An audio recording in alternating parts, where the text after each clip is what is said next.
Deux visites ministérielles. La première, c'est celle dont vous voyez les images, celle du ministre de la Santé. C'était hier soir au point de santé de l'aéroport international de Nouakchott Tounsi. La deuxième visite, c'est à l'intérieur du pays. Il s'agit de celle effectuée par le ministre de l'Équipement et des Transports à Nassaba, où il a visité des chantiers dans cette wilaya. Ça, c'était hier. Une ouverture, celle de cette conférence, de cette réunion de haut niveau des associations des syndicats africains, arabes et la Fédération internationale des journalistes. Ça, c'était ce matin à Nouakchott. Tels étaient les principaux titres du journal et c'est parti. Mesdames, Mesdemoiselles, Messieurs, bonsoir et bienvenue à votre 21h de ce samedi 14 septembre 2024. 4 activités ministérielles donc pour commencer, 4 activités toutes hier et aujourd'hui durant les dernières 24 heures, 3 à Nouakchott et 1 à l'intérieur du pays. Première de ces activités, c'est cette visite effectuée donc par le ministre de la Santé. Où s'est-il rendu hier soir? Élément de réponse avec Abdoulaye Demeba. Le ministre de la Santé a inspecté le poste de santé érigé au niveau de l'aéroport international de Nouakchott Tounsi afin de s'informer de visu des prestations et interventions de cette structure sanitaire ainsi que des procédures qui sont suivies pour examiner l'état de santé des voyageurs, particulièrement ceux qui reviennent des pays où des cas d'épidémie ont été déclarés. Il a ainsi suivi une présentation au niveau de ce centre de santé. Le ministre de la Santé a à la fin indiqué qu'aucun cas d'épidémie n'a été déclaré jusque-là sur toute l'étendue du territoire national. Cette visite, dit-il, rentre dans le cadre des mesures qui ont été prises afin de renforcer le système de santé, particulièrement au niveau des points de passage. Le ministre a par ailleurs affirmé que le département qu'il préside dispose d'un dispositif de gestion et de détection précoce des épidémies qui est opérationnel et fonctionnel jour et nuit. Renforcer donc les capacités des infrastructures sanitaires situées au point de transit, c'est dans ce cadre que s'inscrit donc la visite effectuée hier soir par le ministre de la Santé. Son collègue de l'équipement et des transports était lui à l'intérieur du pays, précisément à Nassaba. Sur les activités du ministre donc hier et ce matin et les étapes de sa visite, des précisions avec notre correspondant permanent là-bas, Moustapha Nounou. Compte rendu revient en français par Aminata Khan. En Nassaba, le ministre de l'Équipement et des Transports, Ali Ould Veyrouk, a inspecté des travaux de réhabilitation du tronçon Kermour, Echeg et Kifa. Lors de la visite, le ministre a pu s'enquérir de l'état d'avancement des travaux sur ce tronçon ainsi que des caractéristiques techniques de sa réhabilitation. Au cours des différentes étapes de sa visite, le ministre a demandé aux entreprises chargées de la mise en œuvre des travaux et aux bureaux de respecter les délais impartis dans les cahiers des charges et les normes de qualité consignées dans ces cahiers. Le ministre s'est réuni avec le personnel chargé de l'exécution de ces ouvrages au niveau de la wilaya de Nassaba. Là également, il a exhorté le personnel à remplir les termes du contrat.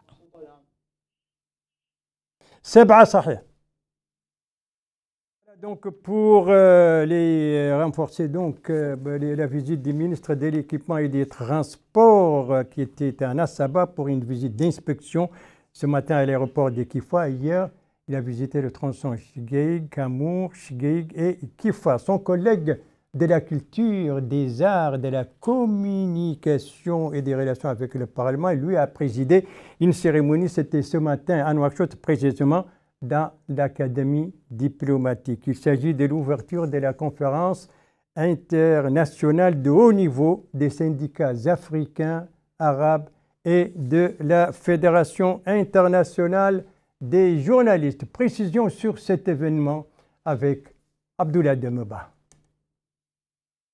L'Académie diplomatique a été le cadre ayant abrité l'ouverture de la réunion de haut niveau des associations africaines et arabes et de la Fédération internationale des journalistes. Cette rencontre, qui a été supervisée par le ministre de la Culture, des Arts et de la Communication et des Relations avec le Parlement, porte-parole du gouvernement, se tient sous le haut patronage du président de la République. Le ministre de la Culture, des Arts, de la Communication et des Relations avec le Parlement, porte-parole du gouvernement, Hussein Medou, a souligné que le choix porté sur la Mauritanie d'abriter ce forum international n'est pas fortuit car, dit-il, cela revêt une grande portée symbolique, exprimant ainsi son plaisir d'assister à ce forum.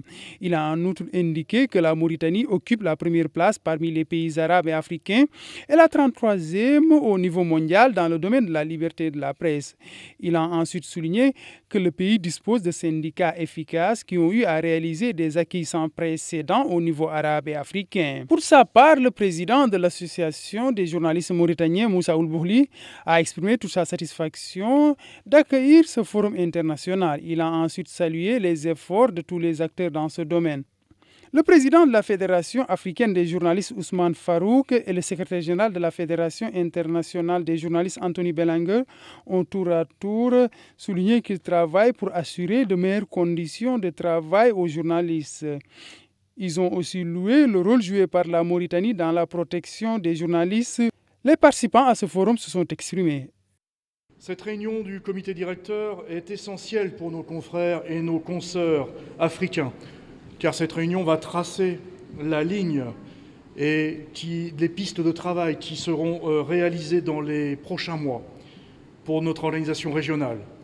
Et les défis sont nombreux en Afrique, à l'heure où je vous parle. Et cela concerne évidemment de nombreux pays. La FAJ travaille pour ses affiliés. La FAJ travaille pour les journalistes africains. Et tout doit être mis en œuvre pour que les conditions de travail et d'exercice soient améliorées, partout. Le développement syndical, c'est notre mission essentielle, principale, à la FIJ et à la FAJ. Je suis certain que le nouveau comité directeur de la FAJ, qui se réunit donc ce week-end à Nouakchott, prendra des décisions qui iront dans ce sens. Rappelons que ce forum s'étale sur 2 jours. Voilà, 2 jours donc, aujourd'hui et demain, et vous venez d'entendre le responsable de la Fédération africaine des journalistes au cours donc de la cérémonie d'ouverture.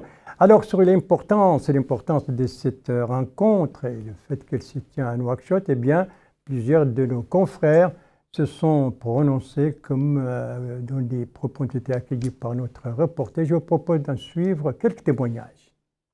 Je suis Marion Obam Mahel, je suis la présidente du syndicat national des journalistes du Cameroun. Je suis membre du comité directeur de la Fédération africaine des journalistes et je suis membre du comité exécutif de la Fédération internationale des journalistes. Alors c'est ma première fois d'arriver en Mauritanie. Nous avons été très bien accueillis de l'aéroport jusqu'à l'hôtel. Et cette réunion, c'est une opportunité pour les médias africains de réfléchir aux questions, de travailler ensemble, de développer les médias en Afrique et surtout des questions de la liberté de la presse et également pour la situation des femmes journalistes en Afrique. Je suis très heureuse d'être là, c'est ma première fois et je vois qu'il y a beaucoup de journalistes, il y a beaucoup de femmes journalistes et cette réunion est placée sous le haut patronage de la présidence de la République. Ça veut dire que le président accorde de l'importance à la question des médias et accompagne les médias. C'est un très bon point. Je suis Jean-Claude Koulibaly, président de l'Union nationale des journalistes de Côte d'Ivoire. Nous sommes là à Nouakchott parce que, vous savez, nous faisons partie du comité directeur de la Fédération africaine des journalistes. Nous sommes là solidaires par rapport à nos amis de l'association des journalistes de la Mauritanie parce que vous savez très bien que la question de la communication, la question de la liberté de la presse est très importante. Surtout la sécurité des journalistes. Nous sommes dans un monde qui est beaucoup multipolaire à cause du numérique. Les choses vont vite, l'information également, mais en même temps, les journalistes sont exposés dans l'exercice de leur métier. Donc il est important pour nous, en tant que comité directeur de la FAGE, de venir soutenir nos camarades, de faire en sorte qu'ils ne sont pas seuls dans le combat qu'ils mènent. Le combat pour la liberté de la presse naturellement, mais aussi pour la sécurité de leurs membres. C'est important. Voilà pourquoi nous sommes ici à Nouakchott, pour marquer le coup et leur dire que il y a une forte association qui est la Fédération africaine des journalistes qui est à leur côté pour faire en sorte que leurs droits soient reconnus et que leur sécurité soit garantie. Des témoignages donc de confrères qui participent à cette rencontre de haut niveau qu'abrite Nouakchott depuis aujourd'hui. Une réunion donc des syndicats africains, arabes et de la Fédération internationale des journalistes, des assises donc qui commencent, d'autres qui s'achèvent. Il s'agit de celle de la 37e conférence internationale sur la Sira, et donc autrement dit la biographie du prophète Mohammed, paix et salut sur lui. C'était hier soir donc la clôture de cette conférence, c'était au Palais des Congrès ici à Nouakchott. C'est une clôture présidée par le ministre de la Culture, des Arts, de la Communication et des Relations avec le Parlement, qui assure l'intérim de son collègue des Affaires islamiques et de l'enseignement originel. Précision, Aminata Khan. 2 jours durant, les débats ont permis de mettre la lumière sur les défis auxquels la Oumma islamique est confrontée, en particulier l'agression barbare contre le peuple palestinien, les dangers des conflits internes dans certains pays de la Oumma islamique, mais aussi et surtout l'importance de l'unité. Le ministre de la Culture, des Arts, de la Communication et des Relations avec le Parlement, ministre par intérim des Affaires islamiques et de l'enseignement originel, s'est tout d'abord félicité des efforts déployés par le Rassemblement culturel islamique en Mauritanie et en Afrique de l'Ouest pour faire face aux déséquilibres et aux manifestations de déviation, de violence et d'extrémisme auxquelles notre monde est confronté en organisant des conférences, des discussions scientifiques pour développer des mécanismes à même d'adopter un plan visant à restaurer le rôle des savants dans le traitement de ces phénomènes.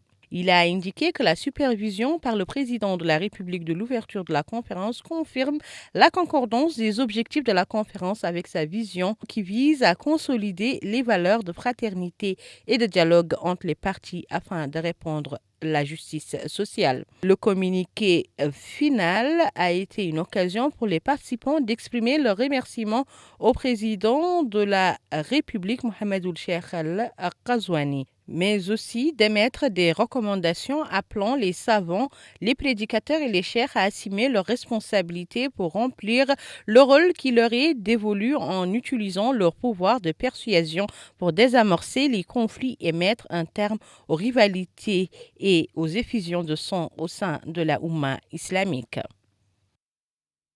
Voilà, cette conférence donc s'est achevée hier, une conférence internationale sur la biographie du prophète Mohammed, paix et salut sur lui, des assises de 2 jours clôturées hier soir donc à Nouakchott, des assises d'ailleurs, je le rappelle, dont le lancement a été supervisé mercredi dernier par le président de la République, M. Mohamed Ould Cheikh Ghazouani.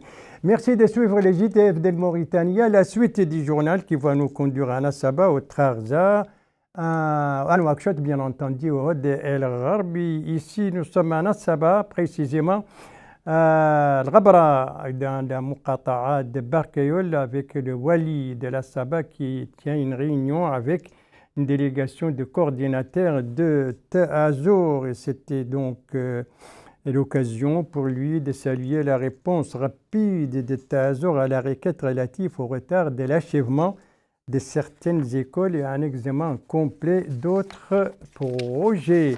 Le Wali qui s'est rendu également dans la commune de Darvek, toujours dans la Muqata'a de Barkayol. Là-bas, il a tenu une réunion avec les citoyens et ce sont toujours les images de sa réunion avec la délégation de Ta'azour. Et tout cela, c'était hier. Lui, par contre, c'était ce matin. Lui, c'est le lancement d'une caravane médicale à Mbalal. Mbalal, c'est cette localité qui relève de la Muqata'a de Kermessin et tout cela au Trarza. Précision sur cette caravane médicale avec notre correspondant permanent là-bas, Mokhtar Baba Ahmedou, compte rendu travaillé en français par Aminata Khan. La caravane de l'espoir dépose ses valises au niveau d'Ombalal, un village relevant de la Muqata'a de Kermessin. Les populations ont répondu à l'appel et sont venues se consulter gratuitement.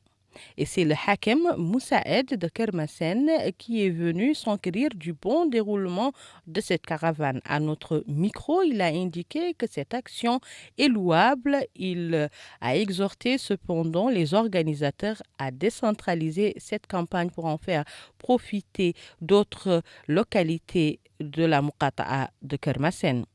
L'un des organisateurs a indiqué qu'au cours de cette caravane médicale, plusieurs consultations et des médicaments seront distribués gratuitement aux patients. Il a indiqué que cette caravane est composée de plusieurs généralistes et des spécialistes de différentes disciplines de la médecine. Les populations bénéficiaires ont remercié les organisateurs de cet événement. Ils ont indiqué qu'elle est venue à point nommé, surtout en cette période hivernale. Une caravane médicale donc à Mbalal dans la Muqata'a de Kermessin, une caravane composée de différentes spécialités et donc des consultations gratuites pour les populations. Tout cela, son lancement, c'était aujourd'hui. Elle aussi, c'était aujourd'hui. C'est cette conférence organisée par l'ECLAM. L'ECLAM, c'est le Conseil de la langue arabe en Mauritanie. Et nous devons voir les images donc de cette... Là, voilà. Voilà ces images.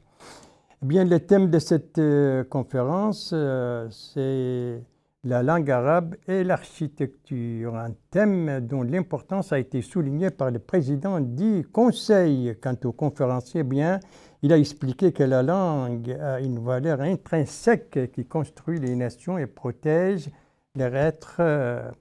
Cette conférence s'inscrit dans le cadre d'une série de conférences et de séminaires organisés par l'ECLAM, autrement dit le Conseil de la langue arabe en Mauritanie. Cette conférence était organisée aujourd'hui sur la langue arabe et l'architecture. Autre étape, donc dernière étape de cette deuxième partie du journal, nous amène au Hod El Gharbi, une page sportive avec la coupe du député de Tintan, une coupe dont la deuxième édition s'est achevée hier soir et qui était organisée sous le thème La jeunesse pliée du développement. Des compétitions, on dirait, un mois et on vit la participation des clubs de la ville. Une coupe remportée par le club L'Ittihad face à celui de Noujoum, et c'est là après tir au but. Et c'était l'occasion pour les députés de Tintan de souligner l'importance de telles manifestations sportives et la nécessité de les soutenir et de les développer. La coupe donc du député de Tintan, coupe remportée par le club L'Ittihad, la remise donc de la coupe et des prix aussi. Voilà, et c'est sur cette page sportive que s'achève ce journal. Merci à vous, madame, mademoiselle, monsieur, de l'avoir suivi. Merci bien entendu aux équipes rédaction et les techniques qui ont participé à sa conception. Je vous en rappelle les principales informations.